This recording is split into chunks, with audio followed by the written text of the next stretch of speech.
I'm Madison Timmons. And I'm JT Timmons. And we're the co-creators of the hit podcast, The Most Haunted City on Earth. Look, we love ghosts, but we also love true crime. So we here at Haunted City Studios decided to create From One to Wicked. A true crime podcast with a killer twist. We'll investigate, discuss, then rate the most brutal and devious crimes and the monsters who commit them. On a scale from 1 to wicked. So sit back and kill some time with us. And remember, next time you're walking down the street, you might just be passing a perfect wicked 10.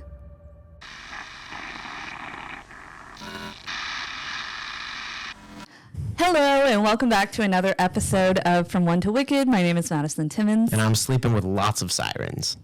Oh, no. People don't understand the context of that at all. Yeah, they do. They well, get it. No, of course, I'm sure you people who are listening to this. You people. Anyway, let's continue. I'm on my worst behavior. I've been off my meds for a while. Let's do this. God. I'm sure y'all who are listening to this know who Sleeping with Sirens is. The reason JT brings that up is because he was singing a Sleeping with Sirens song. Oh, yeah. Before we started. Such a pretty face. We're back in like 2006 now. Oh, yeah. Let's bring it. Hold on. Oh, you're putting your bangs over it? Oh, for all of you listening. Wow. Oh, God. Oh, wow. Tonight will be the night. All right. Anyways, the topic we're going to be covering today, though, is not a very funny topic. Yeah. We're going to be talking about something that's been kind of hitting the news in the past month or so. It's been an ongoing thing. It's just now it's really coming to a head, and we're going to be talking about the Zizian Cult. Another person has been arrested that could be connected to the shooting death of U.S. Border Patrol agent David Chris Mayland. Mayland, you'll remember, was killed in a shootout in the Northeast Kingdom of Vermont last month. 2 civilians were involved. One of them was also killed. The other, Teresa Youngblood, is facing federal weapons charges. And now we are learning more about a group that the 2 suspects appear to belong to. They call themselves Zizians. NBC5's Liz Struppa has been following this. Liz, we understand that this group's leader was arrested? Yeah, Jack, a person named Jack LaSota, who goes by the name Ziz online, was arrested yesterday in Maryland for allegedly trespassing on private property and driving a vehicle with a handgun inside it. We're now learning more about LaSota's associates and their involvement in multiple homicide investigations, including the shooting death of Border Patrol agent David Mayland in the Northeast Kingdom. Before yesterday's arrest, LaSota had been linked to multiple homicide investigations, including the 2022 murder of a landlord in Vallejo, California, and a double homicide of an elderly couple in Pennsylvania that happened that same year. Yesterday, LaSota was arrested alongside Michelle Zajko. She's a person of interest in the Pennsylvania homicides. Police say she purchased the guns that were fired at border agents in Vermont last month. Zajko also owns property in the Northeast Kingdom. She's facing charges for trespassing and possessing a handgun. We also know that the 2 people who shot at Agent Mayland, Teresa Youngblood and Felix Buckholt, had been living in a condo in North Carolina before the shootout. LaSota had also been living there as recently as this winter. Likewise, Maximilian Snyder, who's accused in the homicide in California, applied for a marriage license with Youngblood, and federal documents allege they are in frequent contact. All of these people appear to be part of a cult-like group calling themselves Zizians, where LaSota is their reported leader. So if you aren't familiar with it, because you haven't been seeing it in wherever you're getting your media, but it's a really intense budding cult that has done a lot. Oh, it's budding? I guess it's like, well, because they don't call I don't know. I feel like it's budded. Well, it's because they don't call themselves a cult, but they could be classified as but a what cult calls themselves a cult, baby? I guess so. Yeah. But yeah. So this is going to be another cult that's going to have JT and I's head on a bounty list. Oh, yeah. We are going to get killed for this podcast. Let's continue forward. You're not kidding. But if you are new here, first off, I'm sorry that this is what the Netflix documentary like shows at the beginning. Like we're gonna get, and it like zooms on me, gonna get killed for this podcast. And then it's like gonna get killed. But yeah, if you're new here, I am so sorry. This is the first episode you're hearing because we are unhinged today. Yeah, you should definitely go back to one of the lighter ones like Richard Ramirez. If you're new here.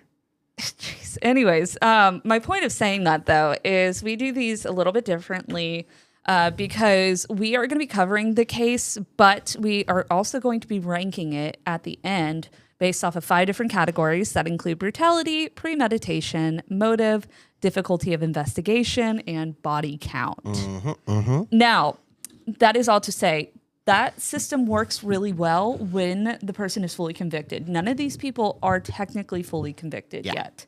So I'm going to be saying allegedly fairly often today. And we're going to be basically rating this as if we are sure that they did these things. Again, they have not been convicted in the court of law, so technically they are innocent until proven guilty, but that's not how we roll here. But that's not how we roll. So regardless, though, let's go ahead and get into the Zizian Cult. Now, I don't know anything about this cult. I found out about it on my birthday, and I was like, oh, wow, I got a new cult for my birthday. This is great. A lot of things happen on your birthday. A lot of things happen on my birthday. Kobe Bryant died on my birthday. The worst. Wasn't it that's the worst. Yeah. It was your 25th birthday. It was like my 25th birthday, and I was like, this is the worst birthday present ever. I'd much rather have a cult. Yeah. You know, God. But yeah. It was pretty awful. But I purposely, I knew we were going to do this. When I saw Colt, Maddie and I love Colts. You all love Colts. It's a whole thing.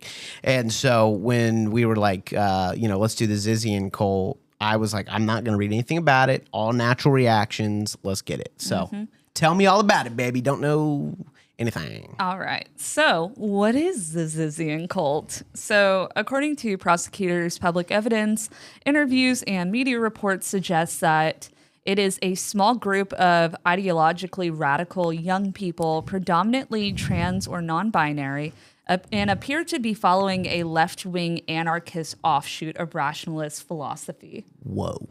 Okay. Yeah, it's intense. So okay. Yeah, it's very intense. But amidst this kind of like web of attention that they've been getting, there seems to be a polarizing and enigmatic. Yeah. I can't speak sometimes. Excuse me. Good. Figure named Ziz, who is what they are assuming is the leader of all of this. He seems to be rooted in pretty much everything that goes on. Yeah, whether he was present or not. When I've been getting, I get Associated Press sends me breaking news updates. It's the only thing I know about this cult. And I got like yesterday that they arrested him and all of that. But then the day before that, I got that the cult's linked to like murders, like full blown murders. And I was like, what? It is like that. That's not, we did the 12 Tribes cult, which is our most popular episode, and they technically have not killed anyone. Technically, they have not killed anyone. So this is like already like pretty bad. It's giving like a little bit Manson family. Yeah. Really? Yeah. Okay, dope. In my opinion. I mean, not dope, but you know what I mean. Yeah, just because of the murderous type activity that they do, not the beliefs. Okay. Because Manson was kind of on the opposite end of the spectrum than them. But all right. Regardless, so at 34 years old is how old Ziz is currently.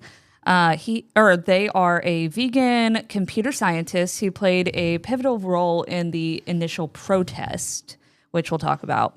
And depending on your perspective, she could be the highly manipulative leader of the Zizian cult, or merely one individual in a loosely organized network of rationalist defectors. Wow. So this is Ziz. Okay. pretty scary. The Yeah. eyes. The eyes. I mean, honestly, cult leader eyes. Seriously. Cult leader There's hair. a thing. Yeah, there's a thing. There's a thing. There's a thing. They all have them. Yeah. They all have them.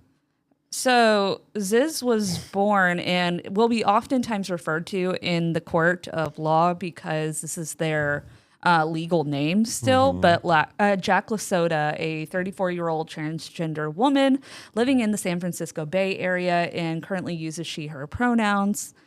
She is a computer programmer and has begun writing a blog under the online persona Ziz. And most of the time I'm going to be referring to her as Ziz because that seems to be what the members call her. Okay. So in her blog, she shares complex and sometimes rambling theories about technology, gender identity, and human cognition. They're really into psychology, which is fascinating. Okay.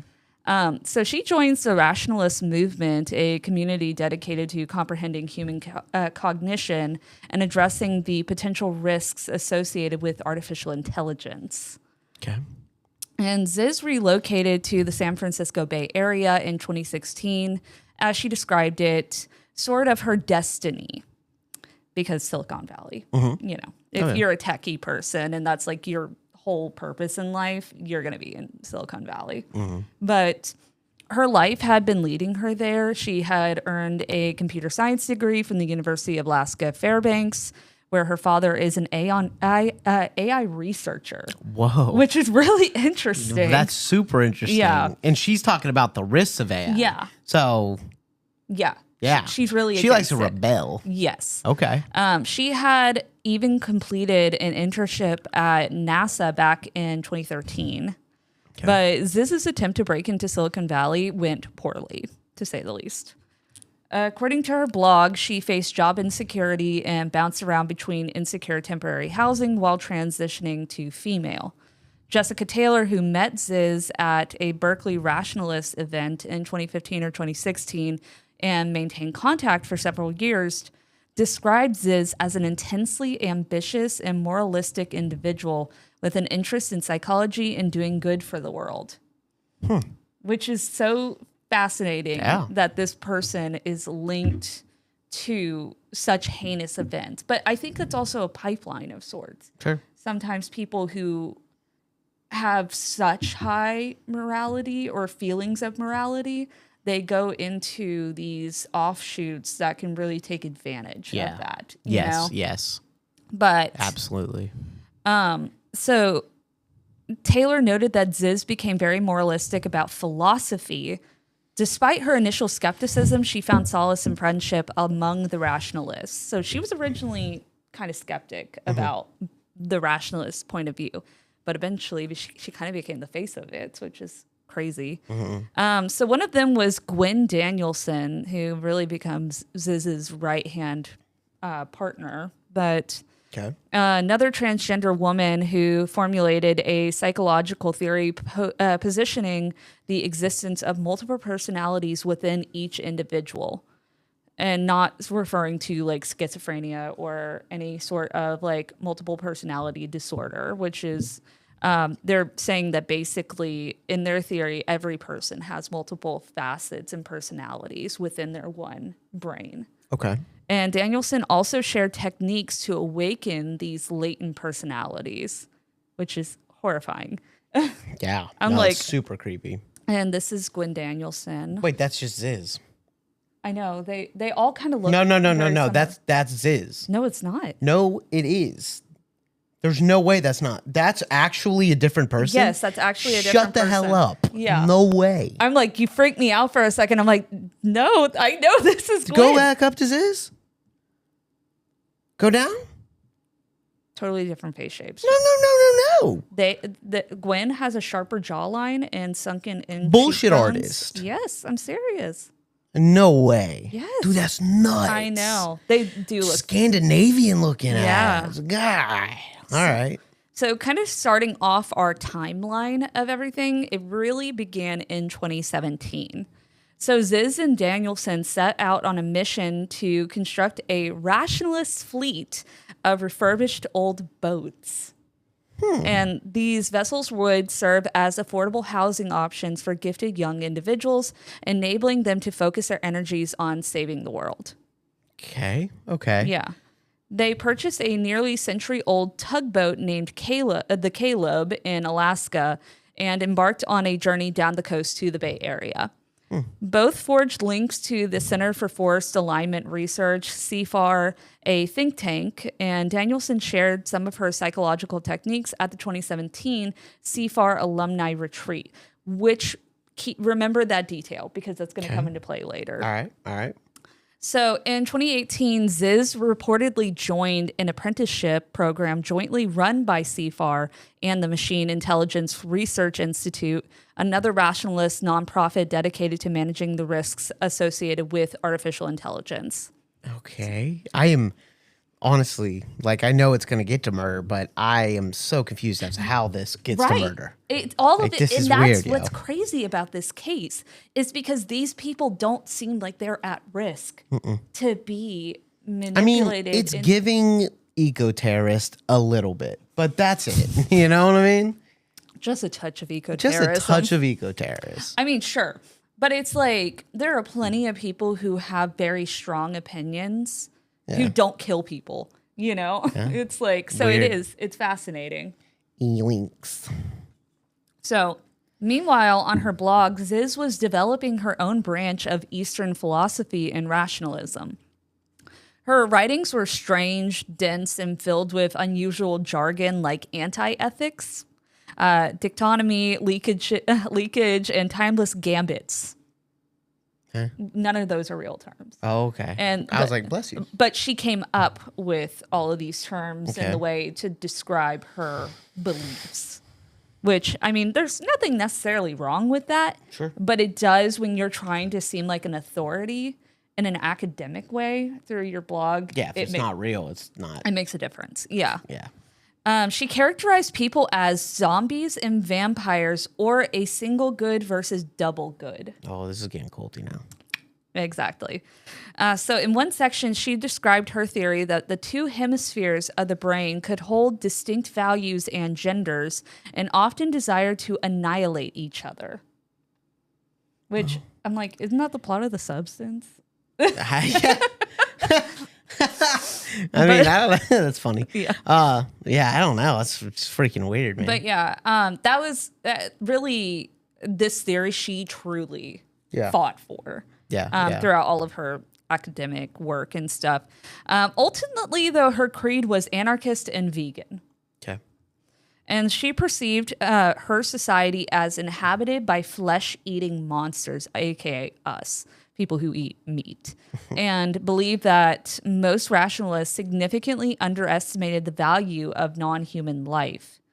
Any future super AI, she believed, must also benefit animals. I mean, I kind of agree to that. Yeah, I mean, I want animals to be benefited.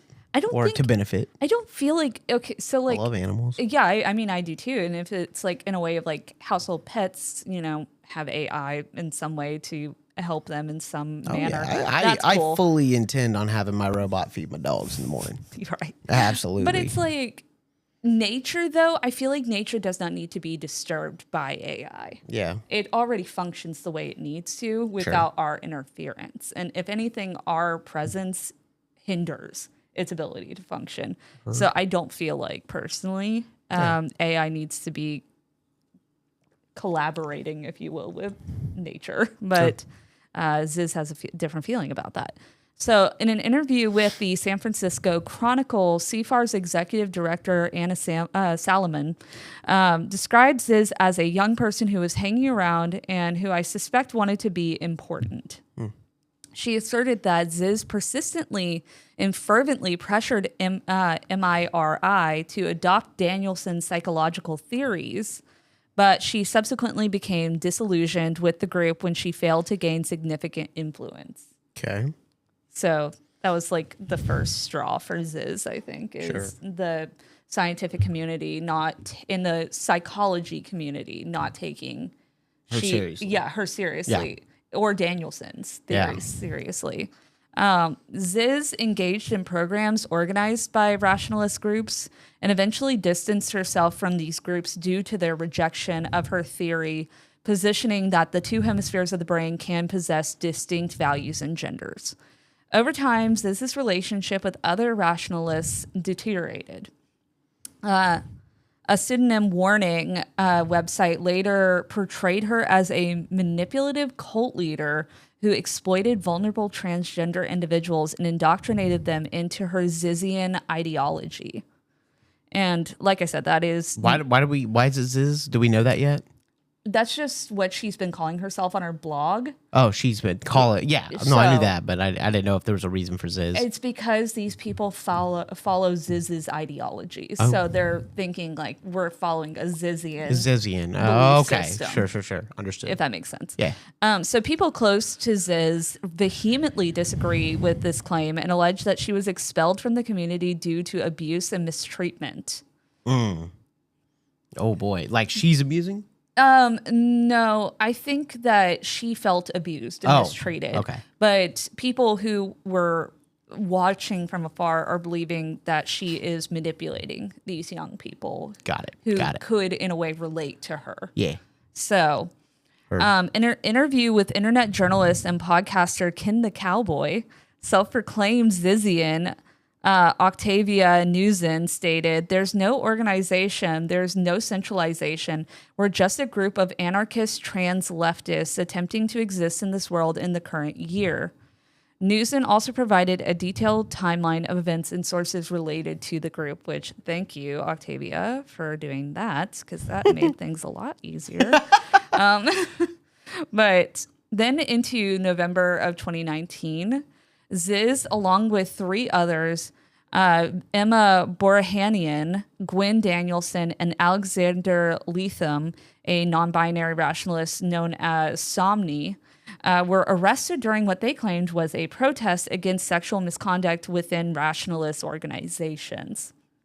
Oof. And so the four individuals, clad in black hooded robes and adorned with the iconic Guy Fawkes mask. Yeah, Guy Fawkes, yeah. Yeah, a symbol of protest popularized in the movie V for Vendetta, gathered near a secluded retreat nestled within the woodlands of Northern California.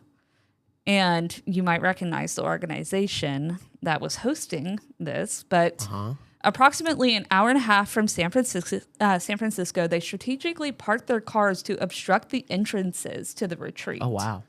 And their objective was to disrupt the annual alumni retreat of the Center for Applied Rationality, CFAR, a relatively obscure Berkeley think tank linked to the rationalist subculture, which, if you remember, a couple years ago, Danielson spoke at the CFAR alumni retreat. Yeah. So now they're turning against on them. It, yeah. They're blocking it with vehicles. Well, that, and then it gets more intense. But okay. So in advance, flyers were allegedly circulated that accused the center of concealing sex scandals and discriminating against transgender women.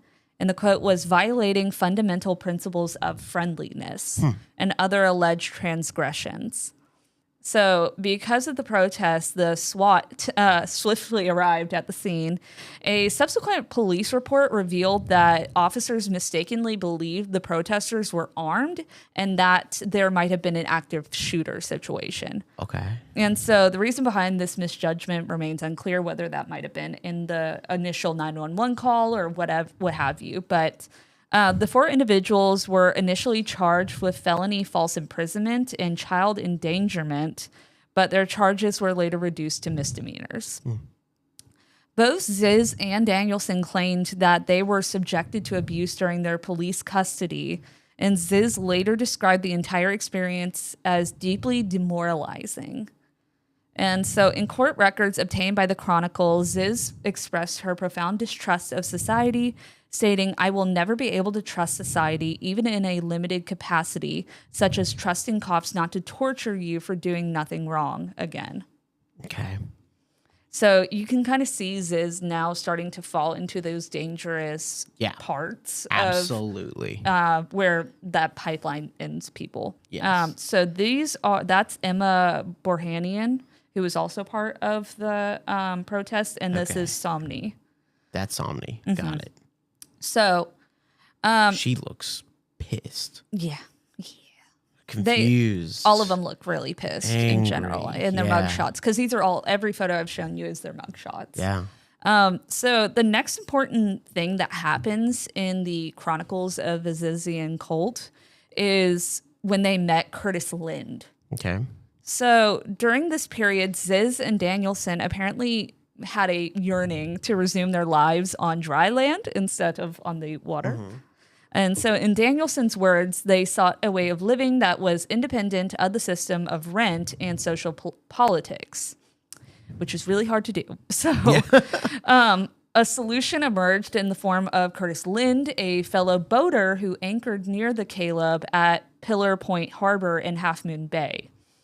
They were dissatisfied with living on the tugboat, Lind recounted to a documentarian in 2024.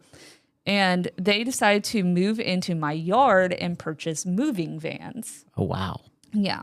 Okay. They could live in the moving vans and no one would suspect their presence, which is also a really sketchy thing. Yeah. It's like when you want to be, like, of course, there's plenty of people who don't kill people who live off the grid. But a lot of times when people are trying to hide from the public eye, it gets strange. Yeah, so he let them? He let them. Oh, okay. Yeah, because he knew them because he put in his boat Sure.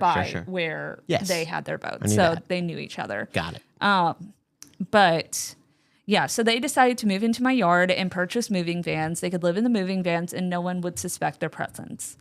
He described himself as quite friendly with some of them, friendly enough that his quote was, "I took one of them to a Walmart to buy her first bra."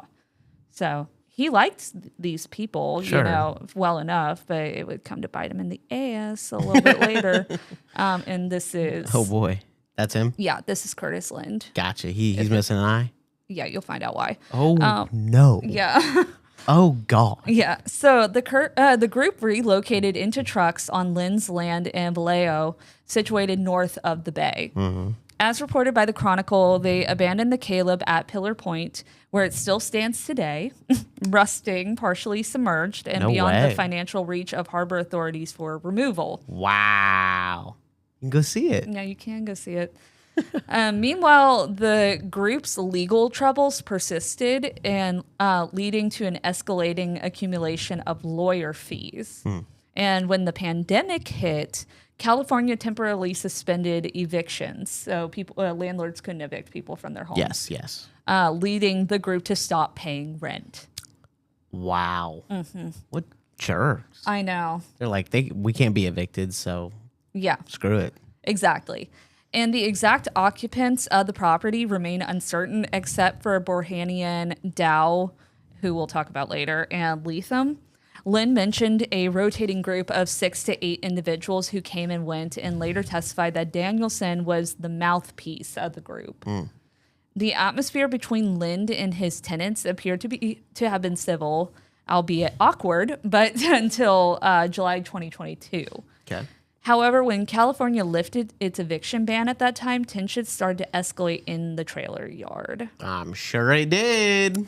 Yeah, so we'll get more into those escalations. But first, before all that, in August of 2022, the U.S. Coast Guard gets a report that LaSota, Ziz, had fallen out of a boat in San Francisco Bay. But when they went to rescue, no body was found. And so in response, an obituary was published in memory of Ziz. No. According to the Chronicle, Ziz faked her death. No. Yeah. That's crazy. Borhanian and Ziz's... It's culty. It's super culty, dude. Because they can't follow your moves if you're dead. They think you're dead. Exactly. Wow. And so Borhanian and Ziz's sister Naomi informed authority that Ziz had fallen into the water from her own sailboat, the Black Signet. However, no one knows where Ziz was when Lind and his tenants finally engaged in a physical altercation on November 13th, 2022. Okay. So from what I've gathered, Ziz was kind of talking through Danielson for most of this. Sure. And that's why I say Danielson was kind of like her right-hand partner, because Danielson tended to instruct and like execute what Ziz wanted, if that made sense. Yeah. So Curtis Lind The property owner in Vallejo, California, was starting to take legal action to evict Ziz, Borhanian, Leatham, and others who have been residing in vans and boxcars on his property due to unpaid rent, which is fair enough. Yeah, absolutely. And so on November 15th, 2 days before the eviction deadline, Lind is brutally attacked with a sword. A sword? A sword, resulting in partial blindness. Yeah. They stabbed him in the eyeball? Yes, with a sword. Yes. Oh my God, did he not see it coming? Yeah. Anyway, That's crazy though. It is really crazy. A whole sword. Yeah. Wow. And so during the attack, he manages to shoot and kill Borhanian. Okay.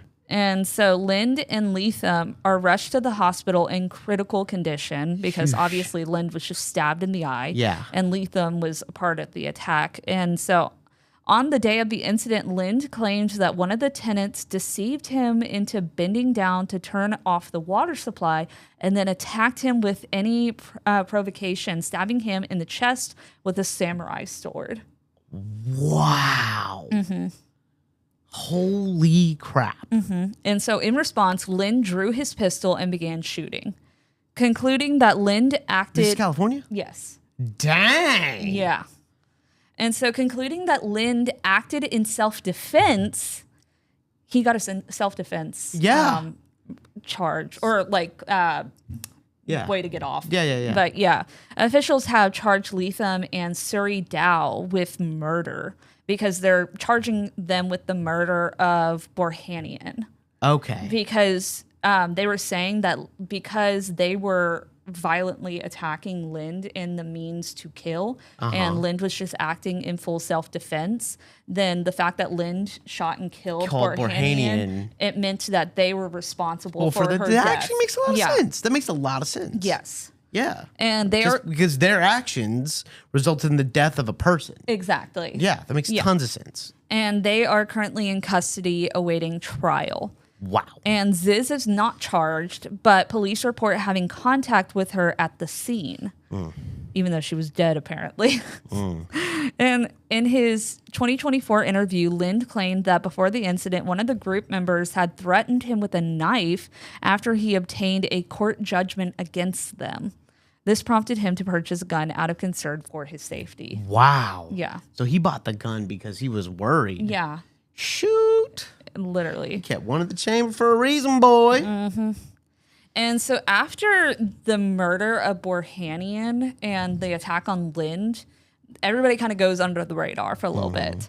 And after this point, many Zizians who weren't already imprisoned dropped off the map, while new figures seem to have fallen into their orbit. So Gwen Danielson, according to her father, Brett Danielson, split from the group and began living completely under the radar.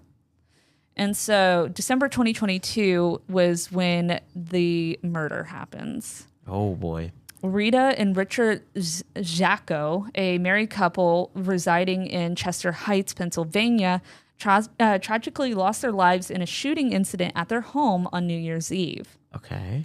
So as reported by the Boston Globe on December 31st, 2022, two individuals visited the residence of Richard Jacko, a 42-year-old man, and his wife... 72 man. And his wife, Rita Jacko, a 69-year-old woman, in the suburbs of Philadelphia. Neighbors heard shouts from their home, and the visitors stayed for less than 20 minutes. A neighbor's doorbell camera captured audio and video of a car pulling up to their home and a voice shouting, "Mom," and another voice exclaiming, "Oh my God, oh God, God." And, oh boy. Yeah.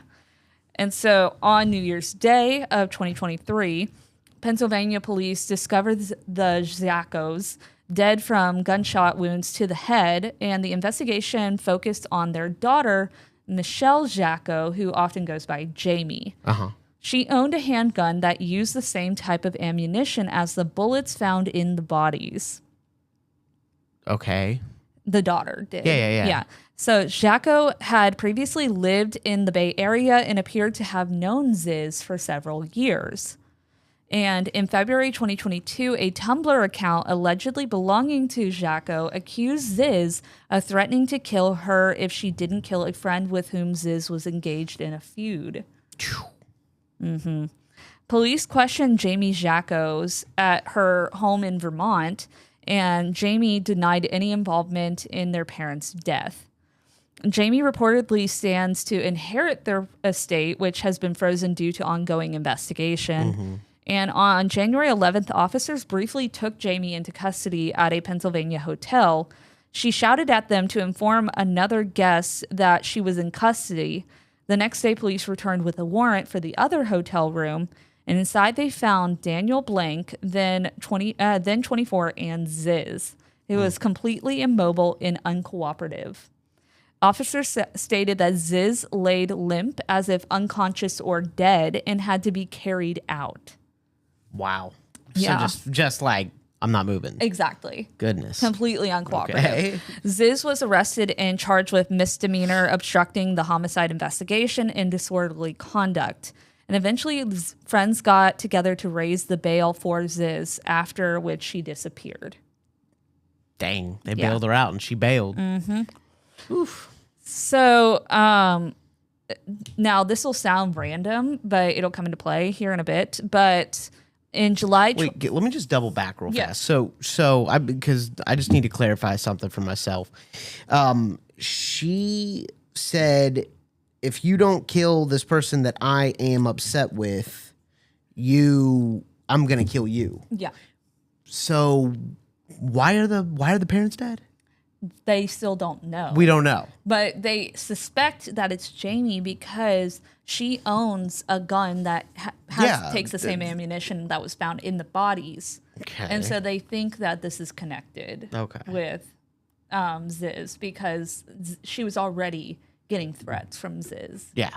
All right. So, and whether that be maybe Ziz was unhappy with the belief system of her parents or what have you. That's super confusing. Yeah. Like, I don't even know how that even ties to Ziz, to be honest. But so it's because she had a Tumblr account where the threats from Ziz came from. So they knew that she had some type of relationship. But that's the only thing they have that ties her to that murder. But also, you got to remember, this is still an ongoing investigation. Like, all of this is brand new information that we're just now getting. Exactly. So we don't get the full scope of everything. No, absolutely.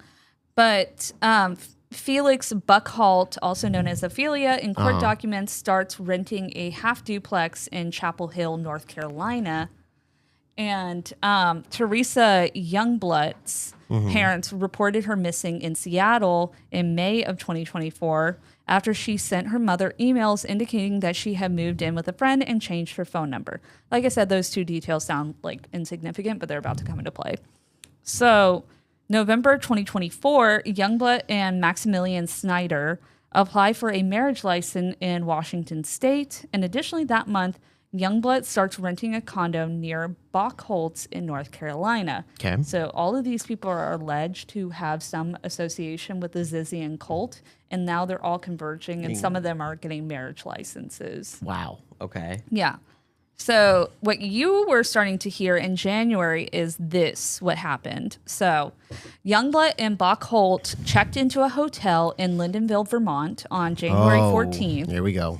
After a hotel worker expressed concerns about their all-black tactical clothing and the gun Youngblood was carrying, investigators placed the pair under surveillance. And remember, y'all, this is this year. This was last month. It's wild. It is wild. On January 17th, 82-year-old trailer yard landlord Curtis Lind was tragically stabbed and succumbed to his injuries in Vallejo, California. Okay. So the Zizians... Lind. Yeah. Him. Yes. The eye. Yes. No. Yeah, they took him out. They took him out? Yes. No. Yeah. No. Yes. I thought he survived that. Shit. He survived that attack. I know, but what the... No. I know. No. And the incident occurred while Lind was waiting to testify against Dow and Leatham in the self-defense case. There you have it. Exactly. Some bitch. Yeah. And Goodness gracious. And apparently in his case, a mysterious assailant wearing a mask and a black beanie was responsible for the attack. And mind you, every single time the Ziz, and now it's a very common outfit for somebody who's doing criminal activities to wear, but every single time the Zizians do something sus, they're always wearing black hoodies. All black. All black. All black hoodies. Yeah. Okay. Yeah. Or just black in general, tactical gear, stuff like that. So police swiftly arrested and charged 22-year-old data scientist and Oxford graduate Maximilian Snyder, who is also known as Audir.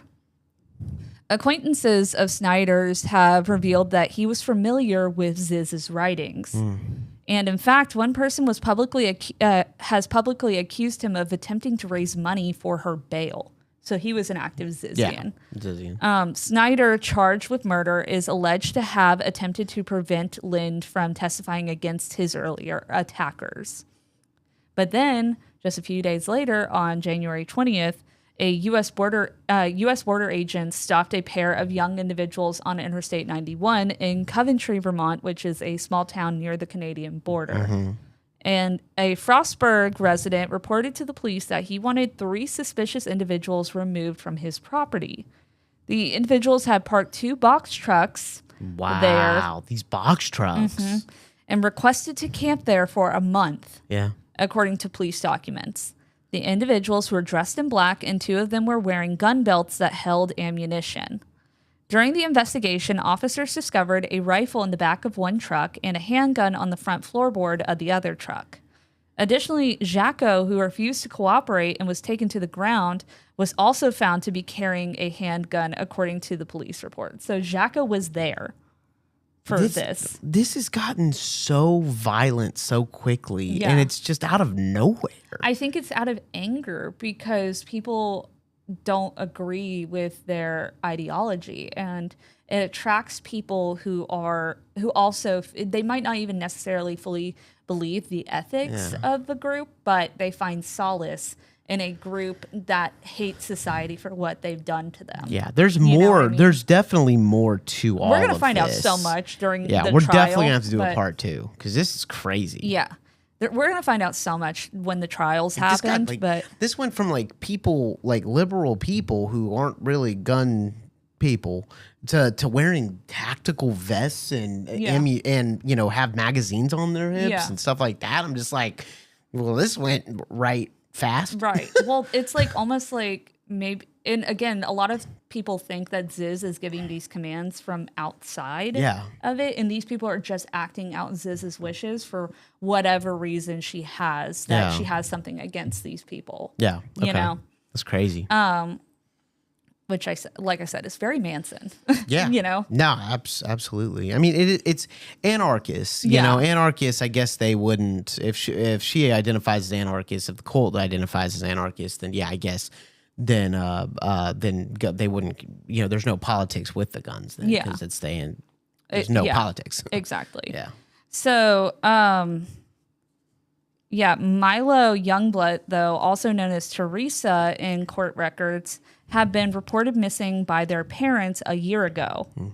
But as we know, Youngblood was hanging around with all these other Zizians in other states and stuff. So it seemed like they were also just flying under the radar. Sure.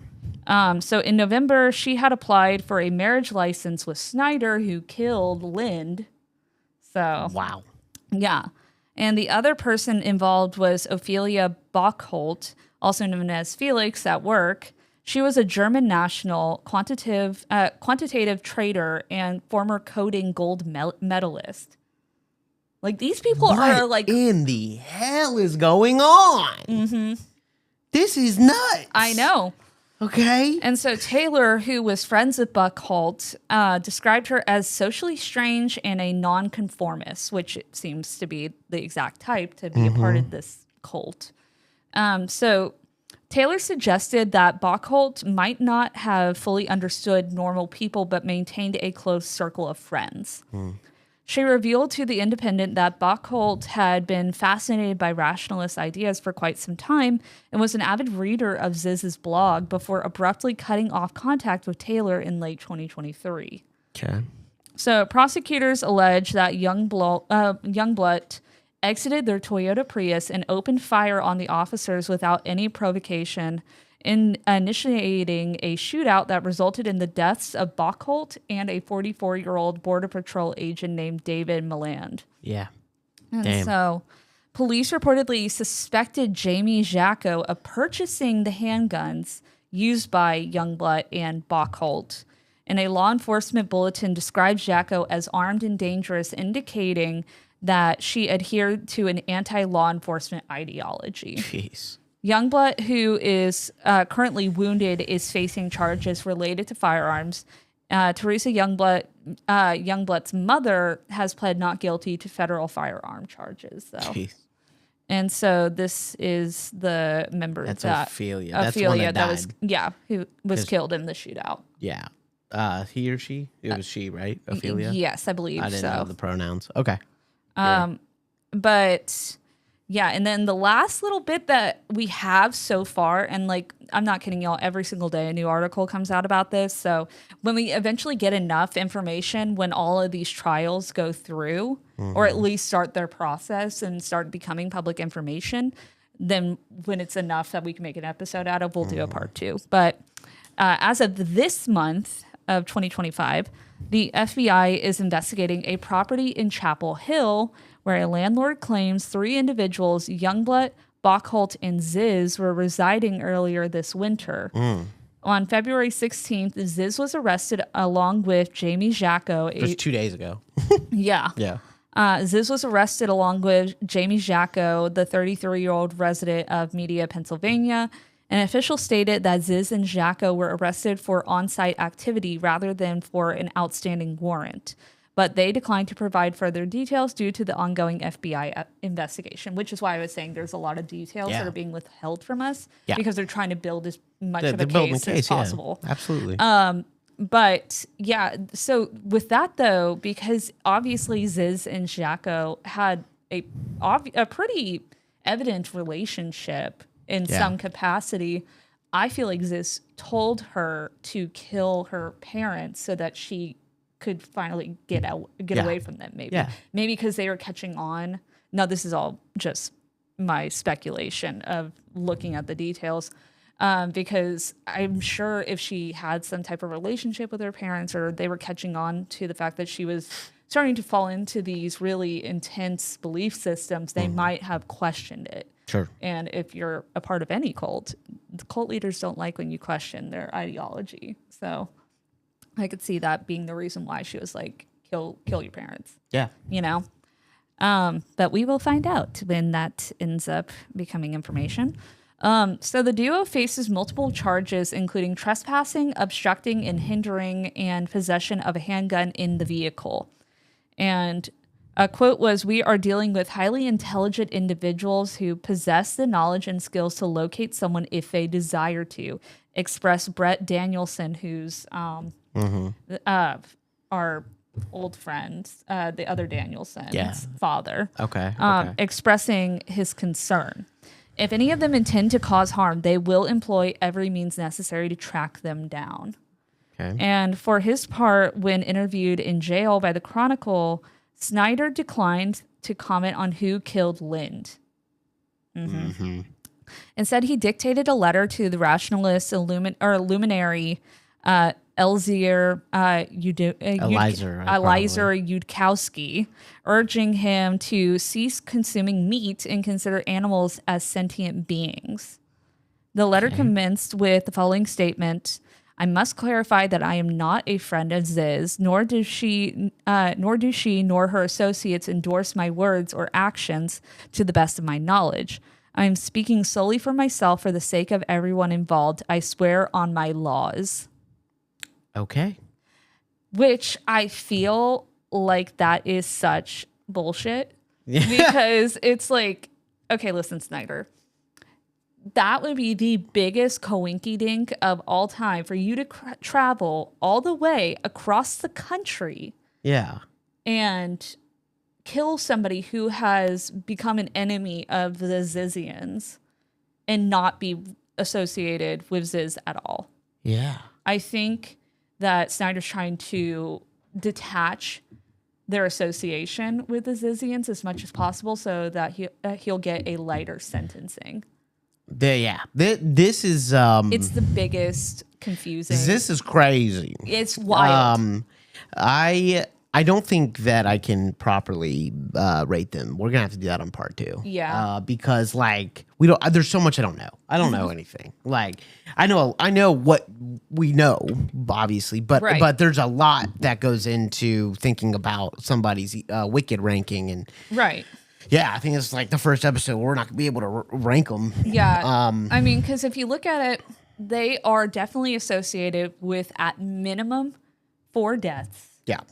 And some of them they know for a fact they did. Yeah. The Border Patrol agent specifically. The Border Patrol agent Lind, and then Jacko's 2 parents. Well, I don't know about the parents. I'm not convinced yet about the parents. Would be the reason that Jacko would be so involved in this story and it be her parents? I know. For it to not be I just got to know a little bit more.